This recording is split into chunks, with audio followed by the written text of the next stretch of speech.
Olá, bem-vindos ao meu canal. Meu nome é Bianca e eu sou a criadora do Virtuosos em Obra. Então, nós vamos começar o projeto hoje, 21 dias de jejum e oração. Se você gosta de edificar o seu espírito, fique aqui conosco que você vai ser muito abençoado. Então, se você é novo no canal, já se inscreve e depois compartilhe esse vídeo com alguém que você deseja que também seja edificado. Combinado? E se você precisar de uma oração, quer que ore por algo, cura, emprego, deixe aqui nos comentários o seu pedido de oração, que eu irei estar orando junto com os meus irmãos na igreja e em nome de Jesus o Senhor vai responder a sua vídeo. Esse vídeo, ele vai ser um pouquinho maior do que o habitual, mas é porque eu vou ler a introdução, porque tudo no livro, tudo, desde capa até a contracapa, tudo que está escrito é muito importante. Então, não vamos perder. Tem um assunto recorrente a respeito do qual sempre estou falando, de uma forma ou de outra. Faço isso por considerar que depois da nossa salvação, ele deveria ser o condutor da nossa nova vida. Na verdade, a nossa salvação foi necessária justamente para vivermos para ele. Esse assunto é a nossa eternidade. Eternidade é uma palavra esquecida por muitos no reino de Deus. Por favor, para o seu bem eterno, não se esqueça dessa palavra. Na verdade, é importantíssimo que você a inclua no seu dia a dia. Queridos, o apóstolo João disse que a promessa de Jesus para nós é a vida eterna. Isso está lá em 1 João 2,25. Vou deixar aqui o texto para você. Continuando. Incluiu em nossas vidas a eternidade de uma forma que nunca explicitada na vida dos servos do Senhor antes de Cristo. A eternidade até Jesus era algo controverso e pouco claro. Na época de Jesus, o sumo sacerdote fazia parte dos saduceus. E pasmem, os saduceus não acreditavam na ressurreição. Isso é para você ver o quanto a eternidade ainda era algo obscuro para a maioria deles. Por isso, eles viviam muito mais em função do aqui e do agora do que da eternidade. Quando entendemos isso, fica mais fácil compreender alguns posicionamentos e dilemas que os discípulos de Jesus Cristo enfrentaram, como a ideia de que os ricos do aqui e do agora eram os mais abençoados por Deus. Você acredita nisso? Pois é. Outro dilema era a expectativa da restauração do reino natural de Israel. Jesus como rei e eles como ministros desse reino. Por causa da expectativa frustrada, quando Jesus foi preso no Getsemane, eles abandonaram o Senhor. Para eles, as coisas acabaram naquele momento. Não estavam focados na eternidade. Somente depois da ressurreição de Jesus, as coisas ficaram absolutamente claras para eles. Antes deles virem Jesus ressuscitado, um dos seus discípulos não acreditava de forma alguma que o Senhor estava vivo. Quando a eternidade veio de forma definitiva para o dia a dia deles, a vida deles mudou completamente. Mudou o foco, mudou o rumo, mudou as expectativas, as escolhas e por aí vai. Entender e abraçar a eternidade precisa ser uma experiência e não apenas um conhecimento sobre a nossa vida com Deus. Viu? Experiência é totalmente de conhecer. Eu creio que todo filho ou filha de Deus precisa ter experiência. Cada um precisa ter a experiência de perceber Jesus ressuscitado para enxergar de forma ampla e completa a nova, poderosa e doce vida que o Senhor nos deu. Se essa experiência mudou a vida dos apóstolos, que passaram 3 anos e meio junto com Jesus, imagine o que isso não fará com as nossas vidas. Pode ter certeza de que essa experiência manterá os nossos pés no aqui e agora, mas os nossos olhos na eternidade.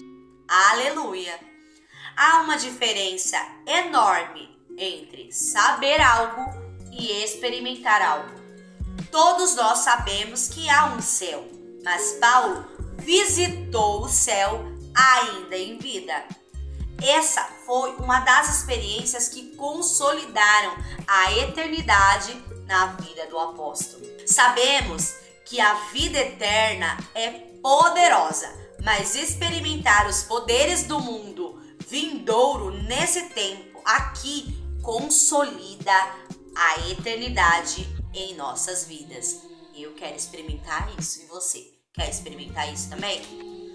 Houve uma época na igreja de Coríntio em que eles esqueceram tudo da eternidade e alguns começaram a ensinar que não havia ressurreição e, consequentemente, não havia eternidade. Para eles, a vida que o Senhor nos deu era tão somente uma vida melhor no aqui e agora. Que triste, né? Paulo se posicionou fortemente contra isso, trazendo a sobriedade novamente àquela igreja, reafirmando que a eternidade é uma realidade e que precisamos estar preparados para ela. Isso está lá em 1 Coríntios 15. Vou colocar a referência aqui para vocês. Vá lá e leia, para que você possa ter mais revelação disso.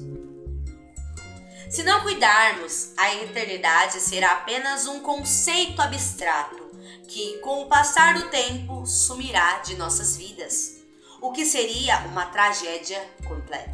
Isso é verdade. A consequência disso é pensar que Jesus morreu na cruz do Calvário para me dar um carro, uma casa, um casamento, uma empresa, uma vida profissional exitosa e coisas do tipo. Todas firmadas no aqui e agora. Triste isso, né? Mas João disse, a promessa dele é a vida eterna. A promessa de Cristo é que nós tenhamos vida eterna. As demais coisas são acrescentadas apenas quando necessário. Deixe-me dar um exemplo disso para que a eternidade em nossas vidas fique ainda mais clara. Suponha que uma pessoa, vamos dar o nome de escolhido, esteja passando por uma situação muito ruim, naturalmente falando. Ela está adoentada e por isso não consegue trabalhar. Ela é casada e tem 2 filhos. Por não conseguir trabalhar, está morando de favor na casa de alguém. Nessa casa, essa pessoa mora com a sua esposa e 2 filhos em um quarto. Que situação, né? A situação é constrangedora, mas pouca coisa pode ser feita, pois a doença não é curada e não é possível ela trabalhar por causa da doença. Nesse contexto que chega um homem, vamos chamar de abençoador, muito rico. Consternado com a situação, ele paga um médico especialista para tratar o escolhido. O escolhido é curado e o abençoador ainda contrata para trabalhar em sua empresa, com um salário de $10.000. Isso custa aí cerca de R$50.000. Então, o abençoador diz mais para o ex-doente, ex-empregado, ex-necessitado. Dali 1 ano, vai fazer uma reestruturação na empresa. E caso nesse ano de trabalho as coisas deem certo para os 2, O empresário tem interesse de que o escolhido se torne um sócio nessa nova reestruturação da sua empresa. Isso só será possível se o escolhido e o abençoador entrarem em uma conexão completa, com harmonia no propósito de vida, nos princípios, valores, posicionamentos, alegria e principalmente no encargo pela empresa. Veja que as coisas melhoraram muito para o escolhido. Ele morava de favor em um quarto de outra pessoa, mas agora, trabalhando e ganhando bem, as coisas começaram a se estruturar em sua vida. Ele consegue comprar uma casa e seus filhos vão para uma escola boa. Ele compra um carro e começa a planejar férias com a família. Fazer compras de supermercado deixou de ser uma esperança e agora pode fazê-la quando deseja, pois tem recursos para isso. Todos estão felizes com o novo tempo que estão passando e extremamente gratos ao abençoador que foi o salvador da vida dele. Decorrido algum tempo, o abençoador chama o escolhido para trabalhar horas extras no final de semana. O problema é exatamente nesse final de semana. O escolhido tinha marcado com sua família férias planejadas e desejadas. Ele fica em um impasse, pois sua família reivindica as férias e o abençoador o chama para um trabalho da empresa. O escolhido pode ser agradecido, fica sem saber o que decidir, mas o dono da casa que ele morava com a sua família em um quarto, lembra da promessa do abençoador, daqui um ano, de se tornar sócio dele, caso o relacionamento e os interesses comuns sejam em concordância. Agora, o escolhido precisa colocar na balança a promessa do abençoador, afinal, ter um bom salário é muito bom, mas ser sócio é infinitamente melhor. Se ele, o escolhido, decidir tirar férias com a família, você acha que alguém poderia condená-lo? Afinal, é a família. Essas férias estavam planejadas. É um pedido de trabalho extra, veio depois. Creio que a maioria não condenaria, mas se o escolhido cancelasse as férias por estar em harmonia com o abençoador, visando a promessa, creio que também não seria condenado pelos outros. Veja que a questão para o escolhido não é ser condenado, mas dar valor à promessa feita pelo abençoador. Ele poderia ter infinitamente mais sendo sócio. Caso ele entendesse bem a promessa, com certeza cancelaria as férias, explicaria à família que todos sairiam ganhando ao atender o pedido do abençoador. Esse exemplo é mais ou menos a vida cristã. Quando o Senhor entrou em nossas vidas, éramos doentes e necessitados em todos os sentidos. Ele nos deu saúde eterna e nos prosperou, mas nos disse que não muito depois desses dias fará uma mudança completa nos céus e na terra, e que nessa nova terra e novo céu ele criará e nos chama para vivermos eternamente com ele. Essa é a promessa, eternidade com ele, vivendo a vida que ele mesmo vive. Nesse meio tempo, temos a oportunidade de nos tornarmos aptos a viver essa eternidade com ele na Nova Jerusalém. É tempo de solidificar a conexão, abraçar princípios, valores, as alegrias e o encargo pelo reino dele. Não há condenação para aquele que fica deslumbrado com as bênçãos do aqui e agora e preferem desfrutá-la mesmo em detrimento da qualidade da sua vida, da sua eternidade. No entanto, ainda que tenham eternidade, não estarão preparados para vivê-la adequadamente. Estarão lá sem desfrutar de todo o que o Senhor preparou para elas. E pode ter certeza de que o que o Senhor preparou para nós lá é infinitamente melhor do que qualquer bênção que o próprio Senhor nos proporciona no tempo aqui e agora. Em nossa nova, poderosa e doce vida que o Senhor deu, é evidente que em algum momento teremos que fazer escolhas que aparentemente são perdas aqui. No entanto, não podemos comparar os ganhos da eternidade quando escolhemos lá em detrimento do aqui e agora. Lá em 2 Coríntios 4, 17 e 18, vou deixar o texto aqui para você, diz o seguinte: porque a nossa leve e momentânea tribulação produz para nós eterno peso de glória, acima de toda comparação, não atentando nós nas coisas que se veem, mas nas coisas que não se veem. Porque as coisas que se veem são temporais, e as coisas que se não veem são eternas. Segundo exemplo que dei, estamos no ano do ajuste com o abençoador, para ver se realmente nos tornaremos um com o Senhor e reinaremos com Ele eternamente.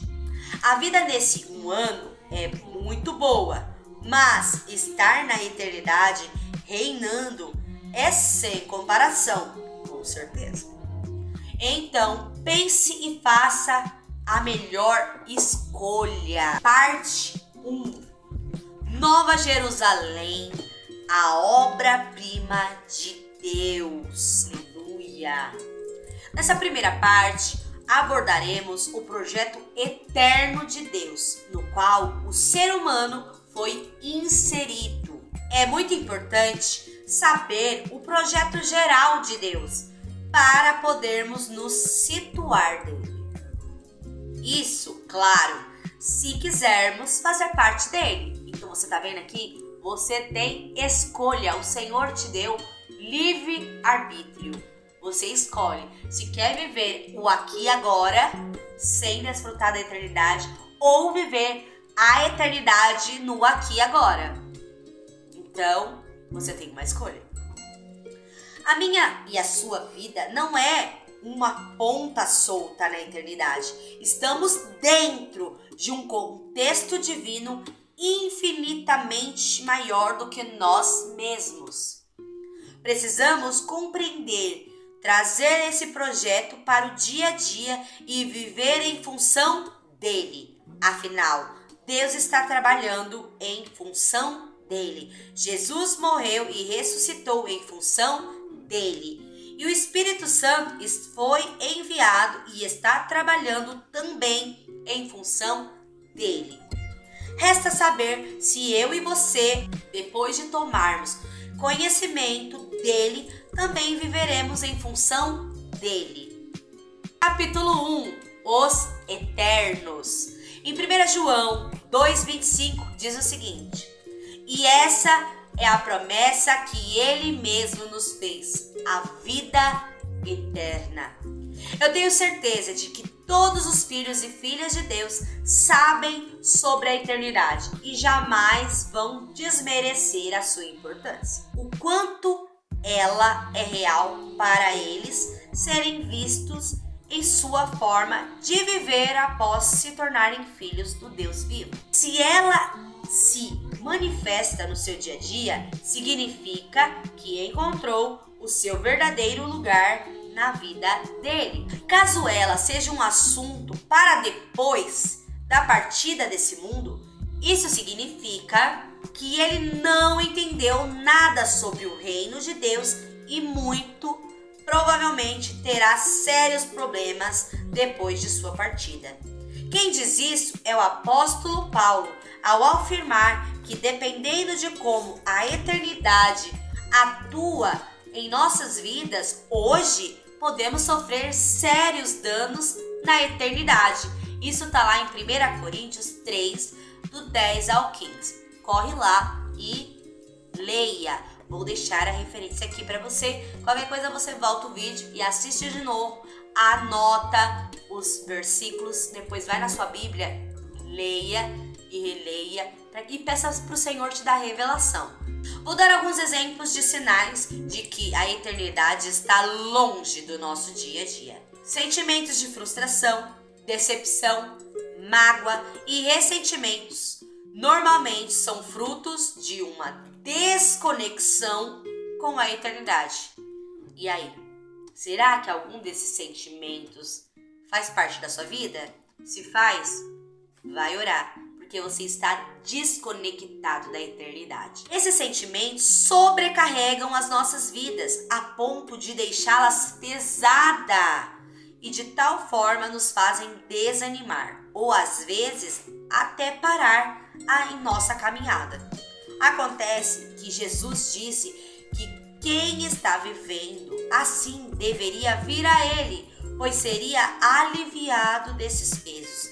Isso significa que esses pesos não fazem parte da nossa vida eterna. Eita, tá pesado? Corre para os braços de Jesus.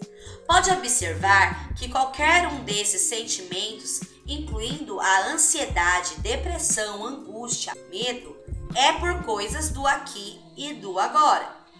Coisas como casamento, saúde, dinheiro, empresa, vida profissional, vida sentimental e por aí vai. Todos esses outros sentimentos acontecem somente por coisas que ficarão neste mundo. Mas se não somos deste mundo, por que elas nos afetam? Simplesmente porque estamos com os nossos pensamentos, sentimentos e desejos aqui e jamais na eternidade. Coloque a eternidade na ordem do dia. E a grande maioria desses sentimentos tão perniciosos à nossa vida e à nossa saúde tendem a desaparecer à medida que a revelação da eternidade que eu terei a partir dessa decisão se torna mais clara. Quando Jesus disse para não temermos aqueles que somente podem matar o nosso corpo, ele nos disse para incluir a eternidade na nossa vida e que o estresse da perseguição desaparecerá como que por encanto. Está lá em Mateus 10, 28. O apóstolo Paulo abraçou isso com toda intensidade, a ponto de afirmar que para ele morrer era lucro. Isso está lá em Filipenses 1, 21.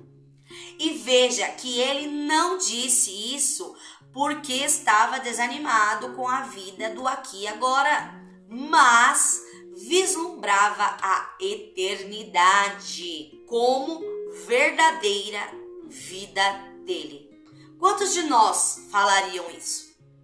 Pois é, essa é a distância entre o conceito e a realidade do que a eternidade representa para nós. Alguém pode entender que estou dizendo para excluir o aqui e agora da nossa vida. Não é bem isso que estou dizendo. Vamos ver um exemplo na palavra de Deus para ficar mais claro.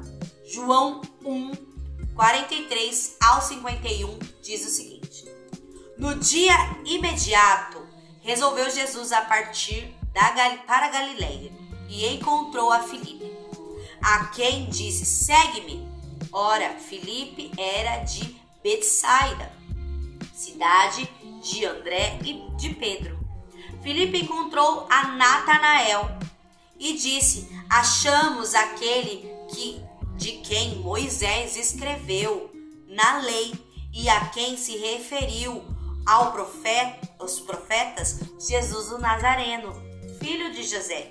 Perguntou-lhe Natanael: de Nazaré pode sair alguma coisa boa? Respondeu Filipe: vem e vê.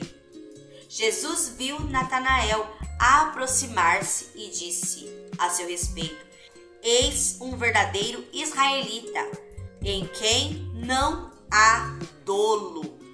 Perguntou-lhe Natanael: de onde me conheces? Respondeu-lhe Jesus: Antes de Felipe te chamar, eu te vi quando estavas debaixo da figueira. Então exclamou Natanael: Mestre, tu és o Filho de Deus, tu és o Rei de Israel. Ao que Jesus lhe respondeu: Por que te disse que te vi debaixo da figueira? Crês? Pois maiores coisas do que essas verás. E acrescentou: em verdade vos digo, que vereis o céu aberto e os anjos de Deus subindo e descendo sobre o Filho do Homem. Veja que Natanael foi verificar o que Felipe disse. Quando chegou lá, Jesus deu testemunho de que ele era um bom judeu. E ele, depois de ouvi-lo, queria saber de onde Jesus o conhecia para poder falar aquilo. Jesus revelou que o viu debaixo da figueira, antes de Felipe encontrá-lo. Natanael ficou todo estupefado ao ver que Jesus tinha poder para vê-lo naquele lugar sem estar lá, e disse que realmente Jesus era o Filho de Deus. A conversa até agora se resumia a coisas deste tempo, estar debaixo de uma figueira. Mas, neste momento, Jesus diz: você verá coisas maiores que essa. Você verá os céus abertos e anjos de Deus subindo e descendo sobre o Filho do Homem. Veja que Jesus trouxe a eternidade à vida de Natanael. Ver o céu aberto, ver anjos subindo e descendo, aponta para a eternidade, para a ligação dela com o aqui e agora. Fica patente o poder de Deus para o aqui e agora, faz parte. Afinal, Jesus manifestou o poder para vê-lo debaixo da figueira, mesmo não estando lá. Mas incluir a eternidade no dia a dia refere-se ao infinitamente mais elevado. Caso você esteja feliz com o poder de Deus no seu dia a dia, quero te dar uma notícia poderosa. Deus tem coisas maiores do que essas para você. Olha que poderoso. Deus tem coisas maiores para você. Diga amém aí, glória a Deus. Gosto muito dessa expressão de ver anjos descendo e subindo.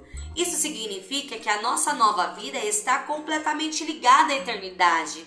Não dá para um filho de Deus viver plenamente sem conectar-se à eternidade. Isso é verdade.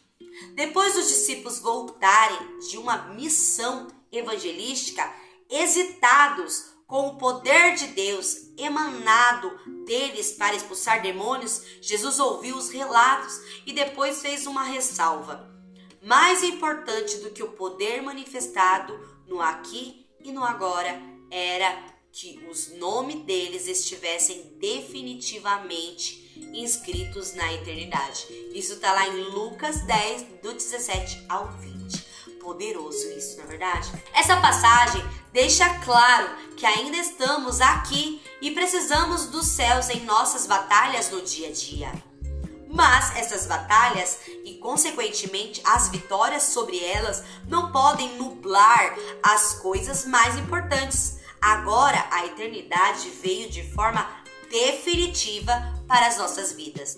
No início da igreja primitiva, todos estavam focados e vivendo como viveremos na eternidade. Viviam como corpo, como família, como comunidade. Tinham tudo em comum e edificavam uns aos outros, orando, louvando e seguindo um novo modo operandi dado por Jesus para essa nova vida, doce e poderosa vida recebida. Está lá em Atos 2, do 42 ao 47.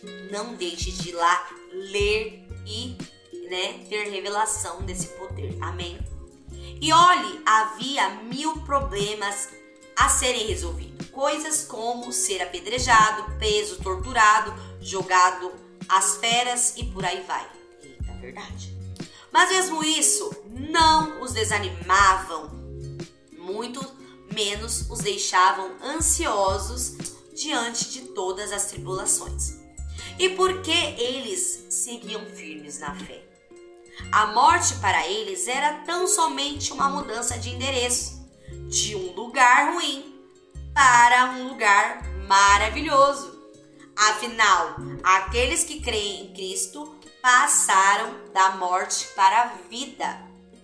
Eles não tinham dúvida de que Deus não somente concedeu a vida eterna, mas a vida eterna que Ele mesmo vive. Aleluia!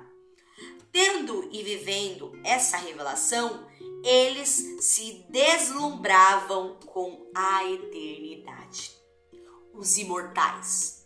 O apóstolo Paulo afirma expressamente em Colossenses 3, do 1 ao 3, que aqueles que entenderam o que aconteceu com eles ao crerem devem buscar e pensar nas coisas lá do alto, onde Cristo está, não nas coisas que são daqui dessa terra. Ou seja, os seus pés ainda estão nessa terra, mas a sua cabeça não deveria estar aqui. Paulo afirma que morremos para a vida terrena e vivemos para a eternidade. Quando Jesus se manifestar, voltar, receberemos a plenitude da nova vida. Enquanto isso, vamos viver pensando e buscando as coisas de lá, não as coisas daqui. Essa atitude cura quase todos os problemas e sentimentos ruins. Certa vez, perguntaram a um grupo de pessoas qual seria o sentimento e o que fariam caso ganhassem 10 milhões de dólares. Todos disseram que ficariam muito felizes e que fariam uma grande festa para comemorar. Foi acrescentado o que fariam se, em vez de 10 milhões, ganhassem 50 milhões. Todos disseram que ficariam felizes, mas mais ainda, e que fariam uma festa ainda maior. Então foi acrescentado o que fariam se, em vez de 50, recebessem 100 milhões de dólares.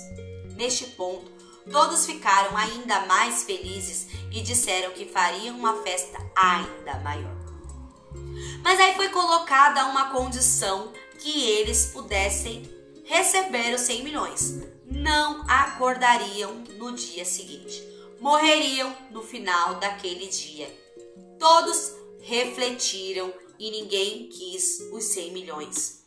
Moral da história: um único dia de vida vale mais do que 100 milhões de dólares. Isso é verdade. Se um dia de vida vale mais do que 100 milhões, qual valor você dá à eternidade, que é de dias sem fim?